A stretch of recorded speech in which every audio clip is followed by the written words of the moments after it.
Hi everyone, welcome back to another episode of What the Haul. Don't be alarmed, this isn't a get ready with me scenario. This is in fact a new episode because we're at the tail end of the first month of the year, so we need to record an episode. So let's run the intro.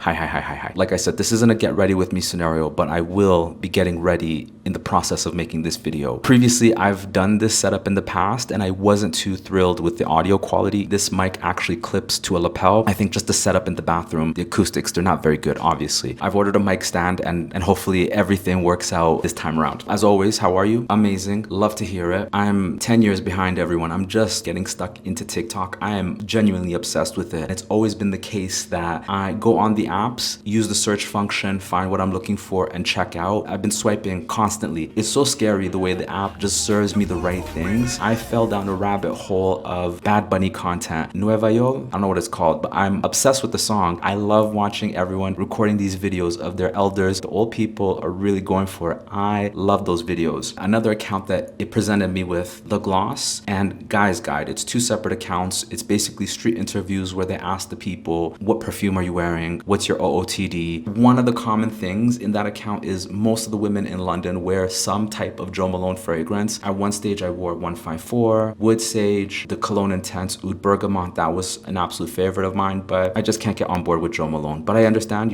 lots of people love it. In the last month, they've come out with a new fragrance that they call Taif Rose. Taif is the city of roses in Saudi, or the KSA. There is nothing Arabi about this fragrance. Like, first of all, I hate the fact that it's this magenta glass. I think it looks hideous. Of all the Jo Malone rosy fragrances, red roses, beautiful, velvet rose and oud, incredible. This one is a dud. I've spoken about how much I love the Prada infusions fragrances. They've come out with a new one called Rhubarbe. When I was up and down the streets, product is on the shelves, no testers to be found. So at Christian Dior, they've come out with the new Dior Homme parfum. This is the really exciting one. Dior Homme started in '05. That would have been Eddie Slimani's Dior. When that fragrance launched, I still was working in the shops. I remember seeing the visuals with Jamie Dornan, unibrow, stunning fragrance, really unique. The Dior Homme parfum was never easily accessible in Canada. I feel like it might have been something that was exclusive to the EU and other parts of the world. The original fragrance, the nose, was Olivier Polge, I think is how you say his name. But in the last couple of years, Francis Kirkdejean has been enveloped into the Christian Dior beauty business. So he's the nose behind all the newest fragrances. He's updating a lot of things, like they had the J'adore L'Or around Christmas time, right? When I smelt it in the store, it smelled exactly the way I remember it. It's very strong. A couple of hours pass. I don't know if it's nose blindness,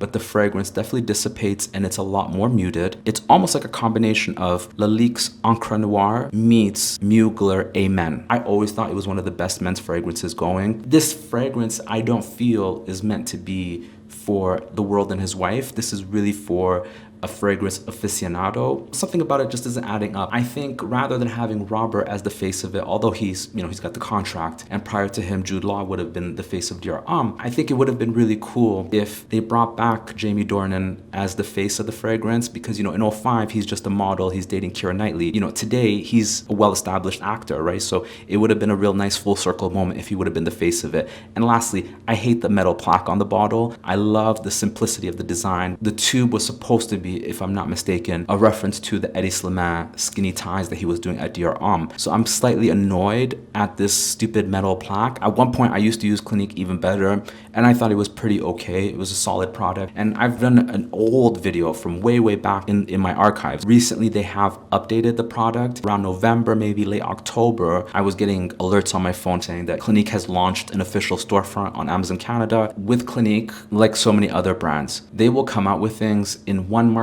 and then 6 months later it's going to be available in Canada. There's always this lag. They will always bring product to their DTC website or their preferred retailers first before you find it on Amazon. They recently came out with an eye serum with a metal tip at the end. We're going to transition into some makeup-y things. Huda Beauty came out with some new Ubi related products. So it reminds me of taro, but it's not the same sort of flavor profile. The story is that she likes to have Ubi cake for her birthday. So she's come out with this collection of lavender colored product. 3 items. There's a blush blush, a lip gloss, and a powder. The blush, I think, is tricky. I don't think that many people are going to be able to pull that off if they don't have the skill. The powder and the lip gloss, I think, are pretty useful. You know, have a look at the color guides. I'm not the customer for Huda, but when I saw that this collection came out, I was like, oh, the typeface is different. You know, shout out to her. She has really cool stuff, and I know lots of people rate her products, so definitely something to consider if it does suit your taste. Are any of you watching Dubai Blink? I've got some content on TikTok about that too as well. I might need to give that a go.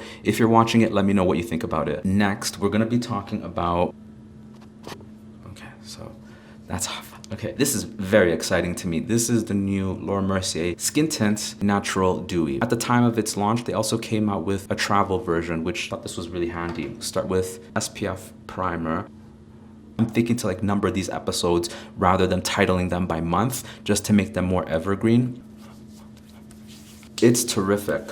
I've told you guys, you know, I'm obsessed with the Tilbury primer, right? So that's why I got into this one. This is made in Japan. And if you go over the ingredients, they're not going to change the entire product. They're just going to change the packaging for the Canadian market because they don't want to pay to get the SPF rating via Health Canada because that costs money. So we're going to get into this. Now, I am using 4N. This is teak. Couple of things. Number one, Laura Mercier, I don't know if people really appreciate who Laura is. Like, Laura is of the same caliber as Dame Pat McGrath, Francois Nars, Janine Lobel. Her work is really a big part of the pop culture. I just found out that she did the makeup for the Madonna Take a Bow video. What a fantastic song. What a beautiful music video. There's an article somewhere that I was looking at once and they talked about how it's all, I think it's Gaultier, or I don't know who she was working with, but such incredible styling, such a beautiful music video. I mean, it is a babyface song, right? It's absolutely heartbreaking. Just a little pivot. I have to say that whole era of Bad Girl Drunk by 6 to I Want You, that span is like the most incredible music. And the Bedtime album, you need to listen to it. It is phenomenal, but I can't stand that. The thing is, we all have different sort of tastes and we all come from different perspectives, right? Again, going back to TikTok, right? The Busta Rhymes Touch It is like trending, like young people are just discovering, you know, a party song that we were listening to in the clubs in the early noughties is now like catching on with the Gen Z. It's wild that that song is that old or it's new again. Like it's always interesting. Again, 4N? Yeah, I'm 4N. So it comes in warm, neutral, cool. And the idea here, right, is they've been making this product since 96. She's like the OG tinted moisturizer lady. This is in fact SPF 30, but it doesn't say it for Canadian market as always. If you can get to the right ballpark and find a color that is relatively close to your skin tone, you can't go wrong with this. It feels really smooth. I'm not gonna come back and do like any of this sort of wear test or any of that sort of stuff. There's no mica, there's no shimmer. As a reference, in the past, I would have used Chantecaille Banana. If you're dry or if you have no skills, you don't really need coverage. On your day-to-day, you are a 10. You can use this to take yourself to a 10 plus. Really useful product. Really into this. If you are a complexion person, I'd like to know what complexion products you like. I'd just like to hear the people's 2 cents. Click the button, subscribe, do all the things. Thank you for listening. Thank me for speaking, and I will catch you in the next one. Adios.